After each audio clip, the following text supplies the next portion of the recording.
빌립보 3장 10절부터 12절입니다. 우리 다 같이 큰 음성으로 합독하시겠습니다.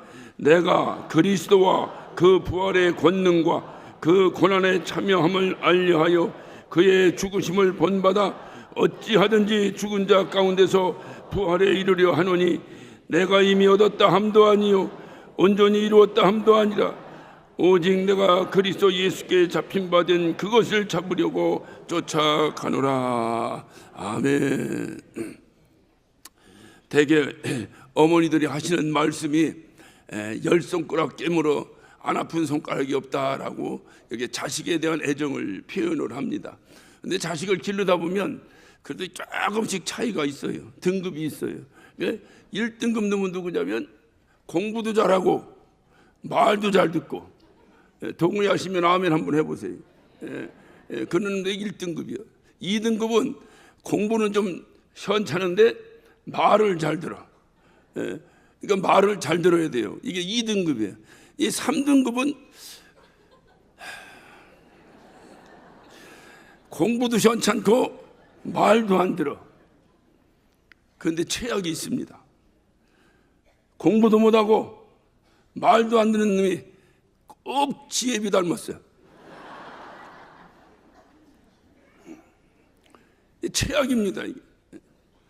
우리 하나님께서 우리를 보실 때, 이 자녀들을 보실 때도 하나님도 등급이 있어요. 믿음도 좋고 순종도 잘하고 1등급이에요.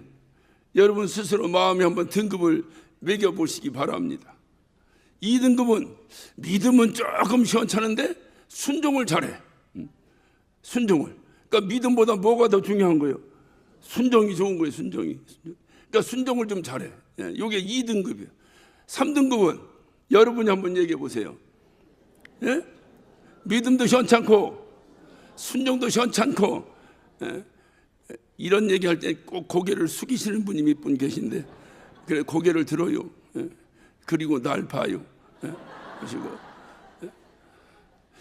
믿음도 시원찮고 순종도 시원찮은 사람이에요.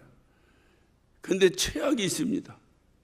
믿음도 시원찮고 순종도 시원찮고 거기에 부활의 소망까지도 없는 사람들이에요. 이게 최악입니다. 인도의 성자 선다싱이라고 하는 사람이 있어요. 이 사람이 어느 날 영국을 방문하게 되었습니다. 유명한 사람이 오니까 영국에서 수많은 기자들이 이렇게 이제 취재차 나왔습니다. 이 사람에게 물었어요. 당신은 어떻게 인도 사람인데 힌두교를 안 다니고 예수를 믿습니까? 라고 물었습니다. 그러니까 최소한 우리가 교회 다닐 때 누군가가 이런 의문을 던져줘야 돼. 당신은 왜 교회 다닙니까? 옆에 교회가 있어서 할 수 없이 가다 보니까 갔어요. 또는 무슨 누구 어떤 좋은 사람이 있어서 찾아가 보니까 갔어요. 여러 가지 이유가 있겠지만 이 선다싱은 이렇게 얘기를 합니다. 예수가 부활하셨거든요. 할렐루야. 누가 여러분에게 묻습니다. 여러분은 왜 교회 다닙니까? 물으면 여러분은 이렇게 대답해야 돼요. 예수가 부활하셨거든요. 예수가 부활하셨어요. 예수가 부활하신 것은 어떤 힌두교나 불교에서 말하는 어떤 윤회나 어떤 환상이 아닙니다. 예수님이 부활하신 것은 그런 것이 아니에요. 예수님이 부활하신 것은 죽은 자가 살아난 생명의 역사입니다. 이 부활의 능력을 경험한 사람이 있어요. 바로 그가 사도 베드로입니다. 그는 치사하게 자기 죽음에 두려움이 있어서 예수님을 3번씩이나 부인했던 사람입니다. 그러나 그가 부활하신 주님을 만났어요. 그리고 완전히 변화되어 버렸습니다. 이것이 부활의 능력입니다. 그리고 그는 죽음이 두려워서 예수를 3번씩이나 부인하던 그가 이제 죽음을 두려워하지 않는 예수의 증인이 되었다, 그 말이에요. 우리가 죽인 예수를 하나님이 살리셨다. 나는 이 일의 증인이로다. 할렐루야. 베드로가 그 예수의 증인이다. 바로 우리가 죽인 예수를 하나님이 살리셨다. 바로 이 증인 노릇을 하다가 그는 죽게 되었습니다. 순교하게 되었습니다. 조금도 두려움 없이 십자가에 거꾸로 박혀서 죽었습니다. 이것이 바로 부활의 능력입니다. 사람들은 예수를 죽였습니다. 그러나 하나님이 예수를 다시 살리셨습니다. 이것을 우리는 부활이라고 합니다. 그런데 예수님이 부활하신 데는 전제 조건이 있어요. 그것은 그분의 십자가의 고난과 십자가의 고통과 십자가의 죽음이 전제되어 있기 때문에 그분이 부활하신 것입니다. 그냥 그분이 부활로 끝나는 것이 아니라 바로 이런 고통이 전제되어 있는 것입니다.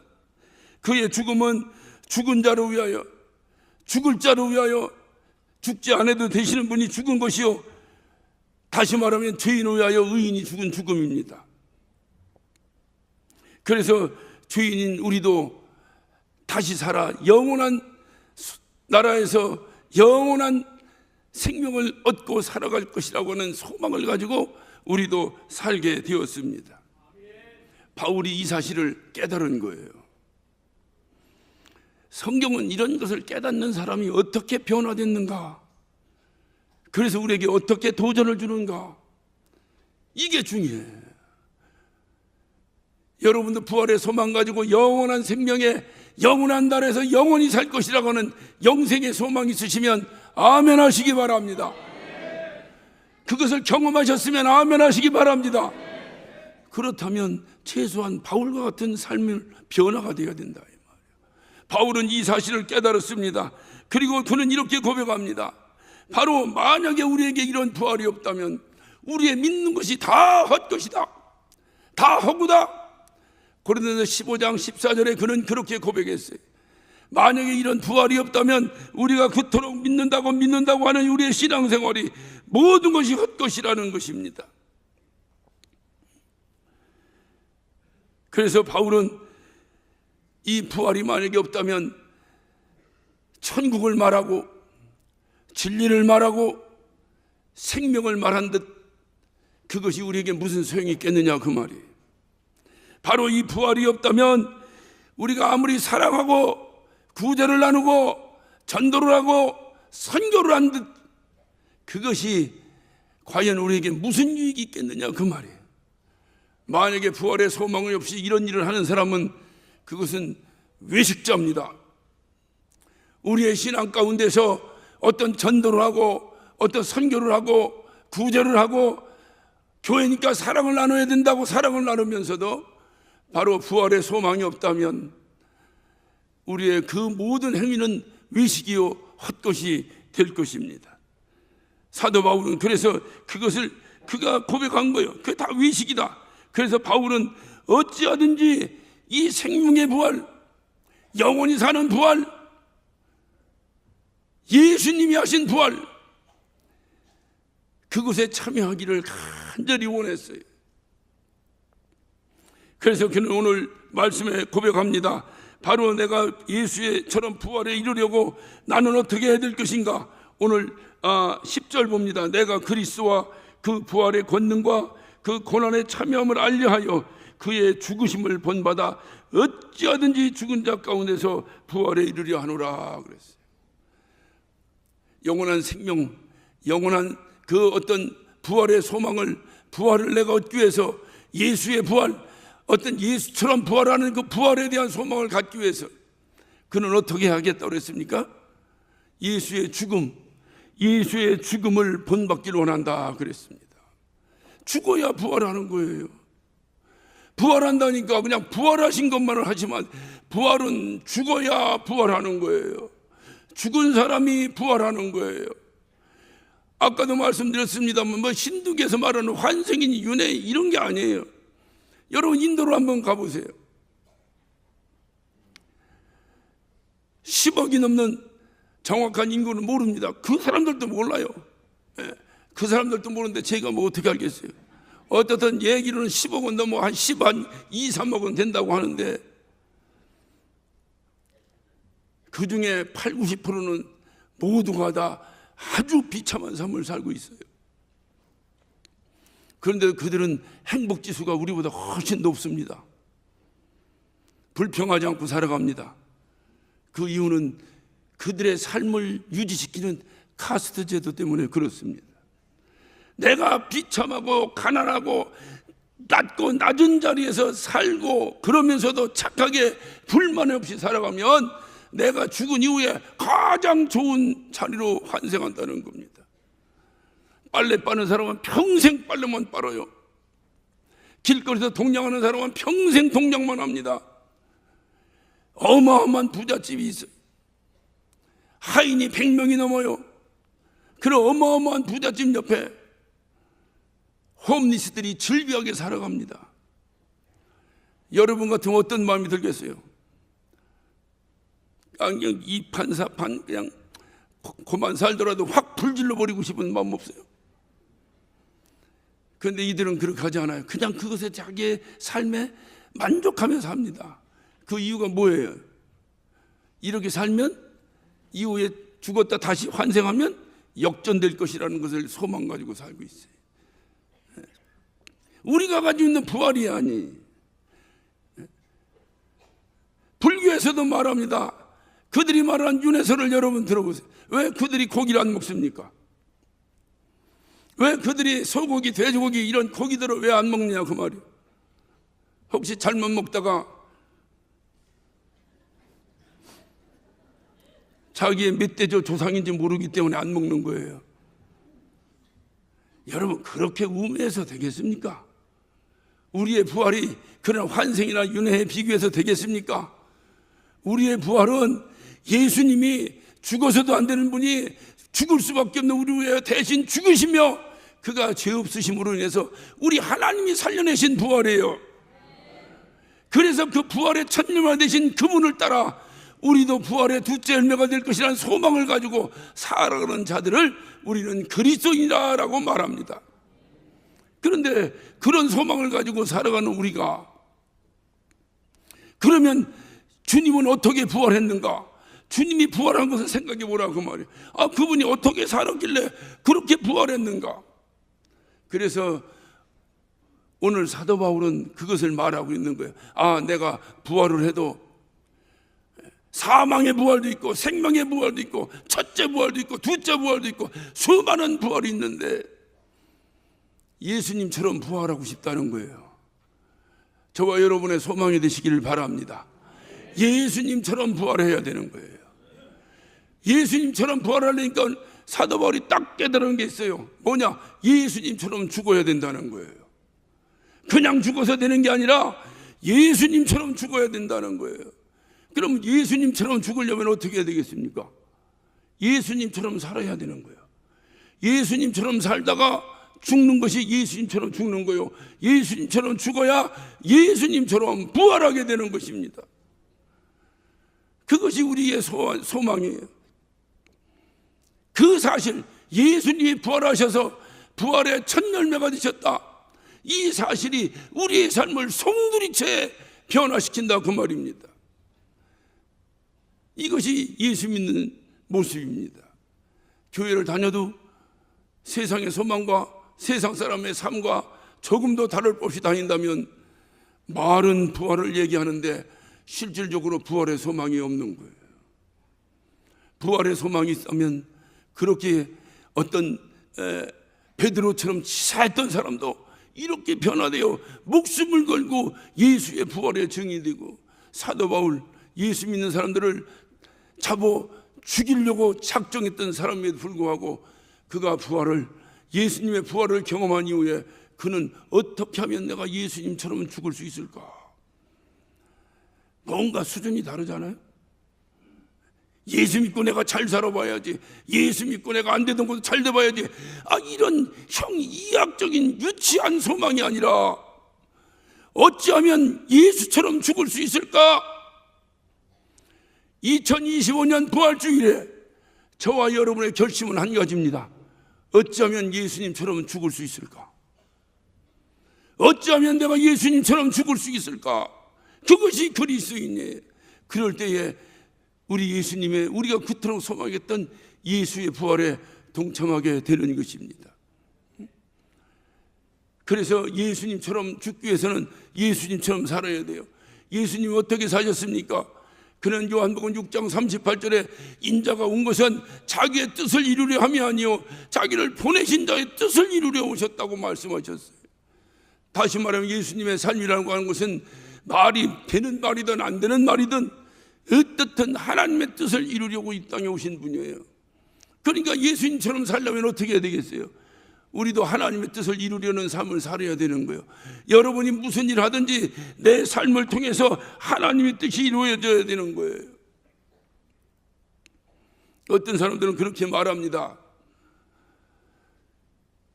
예수님이 고난 받으셨으니까 이제 우리는 고난에서 해방되다. 이제 우리가 뭐하러 고난 받냐? 고난 주간 새벽 특별 집회를 그렇게 하면서도 여전히 세상의 낙서를 가지고 살아간다 그 말이에요. 주님이 고난 받았으니까 나는 그분이 내 대신 고난 받으니까 나는 고난이 필요 없다는 거예요. 맞아요. 내가 죄로 인해서 저주, 내가 불순종으로 인한 저주, 이런 것으로 인한 그 모든 고난과 고통은 예수 그리스도가 내 대신 죽으심으로 완전히 해결되었습니다.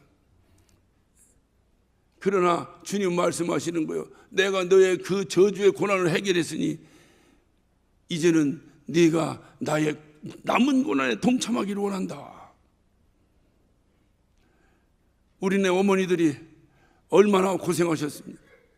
자식 낳아서 길러보면 부모님 생각이 나잖아요. 그가 얼마나 고통받아가며 얼마나 어렵게 우리를 길러내셨습니까?